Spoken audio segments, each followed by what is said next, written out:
In a moment of strong determination, a man decided to challenge himself by giving up sex for the entire period of Lent. His wife, though not exactly thrilled about the idea, agreed to support his decision. The first 3 weeks passed by without much trouble, but as time went on, resisting temptation grew harder and harder. Seeing her husband struggle, the wife decided to help in her own way. Before bed, she put on her least flattering nightgown and even chewed garlic to make sure her breath wasn't the least bit inviting. As the final weeks of Lent approached, the challenge became almost unbearable for the man. To help him stay strong, his wife started locking the bedroom door at night and made him sleep on the couch. Finally, Easter morning arrived. The long wait was over. Early that morning, the husband eagerly knocked on the locked bedroom door where his wife was still asleep. "Knock, knock," he said playfully. "Guess who it is?" Half asleep, the wife murmured. "I know it's you." The husband grinned. "Guess what I want?" Fully awake now, she sighed, realizing what the end of Lent meant. "I can guess what you're after," she said. The husband chuckled and replied, "But guess what I'm knocking with?"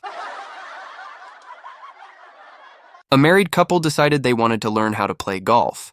So they booked lessons with a professional at a nearby country club. Excited for their first session, they met the golf pro and headed straight to the driving range.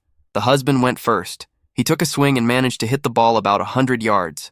The golf pro nodded and said, "Not too bad, but try holding the club the way you'd hold your wife's breasts." Taking the advice to heart, the husband adjusted his grip and took another swing. This time, the ball shot through the air, a clean 300 yards straight down the range. The instructor grinned. "Excellent shot." Now it was the wife's turn. She stepped up, took her stance, and swung. The ball only went about 30 yards. The golf pro smiled politely and said, "Good try, but this time, hold the club as gently as you'd hold your husband's manhood." The wife nodded, adjusted her grip carefully, and took another swing. This time, the ball barely rolled 10 yards. The golf pro blinked, then said, "Not bad, but maybe try taking the club out of your mouth first." It was the morning after their wedding night, and the husband, still feeling a bit cheeky, decided to send a playful text to his new mother-in-law. "Hey," he wrote, "just wanted to let you know the product you sent isn't quite what I expected. The seal was already broken. Seems like it's been used before.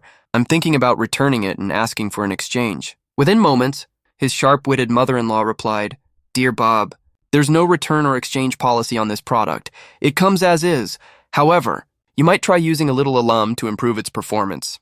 And just so you know," she added, "the company stopped making new models a long time ago, so make do with what you have, and take good care of it. After all, it's built to last a lifetime." His friend noticed and asked, "Hey man, what's wrong? You look worried." The man let out a heavy sigh and said, "I'm pretty sure I'm going to end up in hell because of my wife." His friend blinked in surprise. "What? Why would you say that?" The man leaned in and lowered his voice. "Because every single day, I have to lie to her." His friend frowned. "Lie? About what?" The man sighed again. "Every day before we go out, she spends hours getting ready. Then she comes out, looks at me, and asks the same question. How do I look?" He shook his head, and every single time, I have no choice but to lie and say, "You look beautiful."